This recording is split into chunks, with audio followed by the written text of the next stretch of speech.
Hello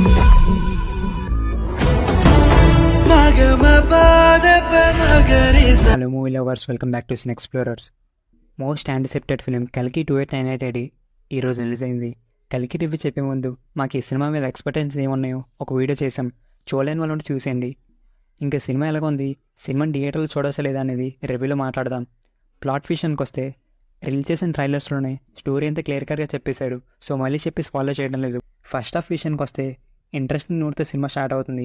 initial చూపించిన portions అయితే ఎక్స్ట్రాడినరీగా ఉన్నాయి, అవైతే అసలు మిస్ కాకండి. తర్వాత క్యారెక్టర్స్ అన్న వరల్డ్ బిల్డింగ్ని పర్ఫెక్ట్గా సెట్ చేసి స్టోరీలకు వెళ్ళారు. నాకైతే ప్రొసీడింగ్ స్లోగా తీసుకువెళ్ళి క్యారెక్టర్ని సెటప్ చేయడంలో టైం తీసుకోవడం ఒక మంచి డిసిషన్ చెప్పాలి. లేటర్ ఆన్ అయితే అది బాగా హెల్ప్ అయింది. భైరవ్ అండ్ బుజ్జి మధ్య సీన్స్ అయితే బాగున్నాయి. కొన్ని కపుల్ ఆఫ్ కెమెరాస్ అయితే ఉన్నాయి, కానీ ఆ పెద్ద ఇంపాక్ట్ అయితే క్రియేట్ చేయలేదు, జస్ట్ అలా వచ్చి వెళ్ళిపోయాయి. కమల్ హాసన్ స్క్రీన్ ప్రెజెన్స్ అయితే మామూలుగా లేదుగా, అదిరిపోయింది. క్లియర్గా ఫస్ట్ హాఫ్ అయితే ఒక స్టేజ్ని క్రియేట్ చేశారు సెకండ్ హాఫ్ కోసం, బట్ కొన్ని సీన్స్ కొన్ని సిచ్యువేషన్స్లో అవసరమా అన్నట్టు అనిపించింది. హై మూమెంట్స్ అయితే తక్కువగా ఉన్నాయి. ఒక కాన్ఫిడెంట్తో ఇంటర్వల్ బ్యాంక్ అయితే పడింది. ఓవరాల్గా ఫస్ట్ హాఫ్ చూసుకుంటే ఇట్స్ గుడ్. ఇంకా సెకండ్ హాఫ్ విషయానికి వస్తే high octane scenes and whistle worth మూమెంట్స్తో ఈ సెకండ్ హాఫ్ని నింపేశారు. అశ్వత్థామ భైరవ్ మధ్య ఫైట్స్ని బాగా కొరియోగ్రాఫ్ చేశారు. స్క్రీన్ ప్లే చాలా ఎంగేజింగ్గా మంచి డ్రామాతో వెళ్తుంది. ఎమోషన్స్ కూడా అంతే బాగా వర్కౌట్ అయ్యాయి. ఇంకా లాస్ట్ 20 to 25 minutes అనుకుంటా, అక్కడి నుంచి గూస్బంప్స్ స్టఫే. ఒక హై ఫీల్లోకి అయితే వెళ్ళిపోతాం. క్లైమాక్స్లో వచ్చే మహాభారత్ ఎపిసోడ్ అయితే పీక్స్గా ఉంటుంది. ఆ విజువల్ ఎఫెక్ట్స్ అండ్ గ్రాండియర్ని మన ఇండియన్ సినిమాలో ఇప్పటివరకు చూడలేని విధంగా ఉంటుంది. హాలీవుడ్ బొక్క అనే స్టేజ్కి అయితే వచ్చేస్తాం. అప్పుడు చివరిలో కమల్ హాసన్ వాయిస్ ఓవర్ ఉంటుంది, అక్కడ స్టన్ అయిపోతాం. ఇంకా సెకండ్ హాఫ్ అయితే టెరిఫిక్ అండ్ మైండ్ బ్లోయింగ్.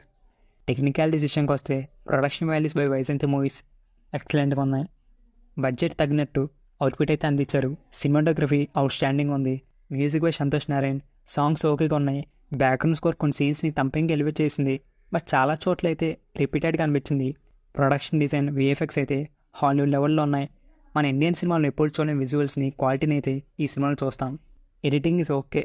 ఇంకా ఫస్ట్ హాఫ్లో కొన్ని సీన్స్ ట్రిమ్ చేసి ఉంటే గ్రిప్పింగ్ ఉండేదేమో. ఇంకా last writer and director Nag Ashwin తను అనుకున్న విజన్ని స్క్రీన్ మీద పర్ఫెక్ట్గా ట్రాన్స్లేట్ చేశారు. మైథాలజీ అండ్ సైఫైని బ్లెండ్ చేయడం ఇంత గ్రాండియర్గా పుల్ ఆఫ్ చేసేందుకు నాగేశ్వన్కి హ్యాట్స్ ఆఫ్ చెప్పాలి. మహాభారత ఎపిసోడ్స్ని బాగా డీల్ చేశారు. డైరెక్టర్గా సక్సెస్ అయ్యారా లేదా రైటర్గా సక్సెస్ అయ్యారా విషయానికి వస్తే డైరెక్టర్గానే సక్సెస్ అయ్యారని చెప్పాలి. రైటర్గా కూడా సక్సెస్ అయ్యారు, బట్ కొన్ని క్యారెక్టర్స్ని అయితే ఇంకా బాగా ఎక్స్ప్లోర్ చేయొచ్చు. ఫస్ట్ హాఫ్లో సెటప్ కోసం టైం తీసుకున్నారు, అది బాగానే ఉంది, బట్ నరేషన్ కూడా అంతే గ్రిప్పింగ్ ఉండాల్సింది. పర్ఫార్మెన్స్ విషయానికి వస్తే ప్రభాస్కి బాహుబలి తర్వాత బెస్ట్ లుక్ అని చెప్పొచ్చు. భైరవ్ క్యారెక్టర్లు ఫన్గా ఉంటూ లాస్ట్కి ట్రాన్స్ఫర్మేషన్ బాగుంది. మన బుజ్జి కూడా ప్రతిసారి ఏదో ఒకటి చేస్తూ సర్ప్రైజ్ చేస్తూనే ఉంటుంది. అమితాబ్ బచ్చన్ని ఈ డికెట్లు నాగేష్ని వాడుకున్నట్టు ఎవరు వాడుకోలేదు. ఈ సినిమాకి మేజర్ హైలైట్. ఈ ఏజ్లో కూడా ఆ స్టన్స్ ఆ డెలివరీతో అదరగొట్టేశారు. దీపికా పదుకోన్ క్యారెక్టర్కి ఎమోషనల్ డెప్త్ ఉంది, తను కూడా ఆ క్యారెక్టర్లు బాగా చేసింది. దీశ పాత్రని క్యారెక్టర్ అయితే ఓకేగా అనిపించింది. సినిమాలో కొంతసేపు ఉంటుంది, దాని తర్వాత ఎక్కడికి వెళ్ళిపోతుందో. కమల్ హాసన్ యాజ్ యూజువల్గా అదరగొట్టేశారు. ఒక రిమార్కబుల్ పర్ఫార్మెన్స్ అయితే ఇచ్చారు. కమల్ హాసన్ వాయిస్ అయితే గూస్బంప్స్. క్యామియోస్ అయితే కొన్ని ఎగ్జైటింగ్ ఉన్నాయి, మరికొన్ని అయితే ఎగ్జైటింగ్గా లేవు, అంత ఇంపాక్ట్ కూడా క్రియేట్ చేయలేదు.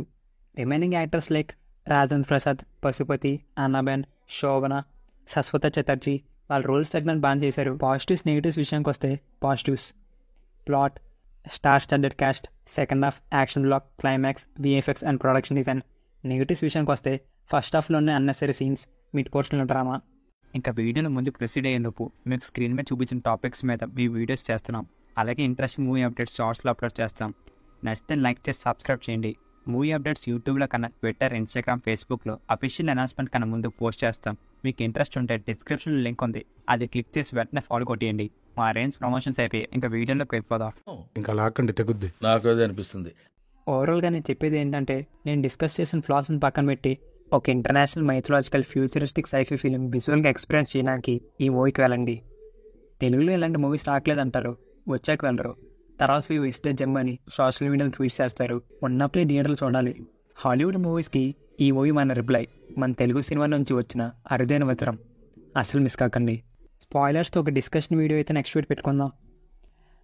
అండ్ ఈ సినిమాకి అయితే మేము 88% గ్రీన్ అండ్ 12% రెడ్ ఇస్తున్నాం. మీరు ఈ సినిమా చూసినట్టయితే మీ రేటింగ్ ఏంటో మాకు కామెంట్ సెక్షన్లో కామెంట్ చేయండి. నెక్స్ట్ వీడియోతో మీ ముందుకు వచ్చేస్తాం. అంతవరకు టాటా.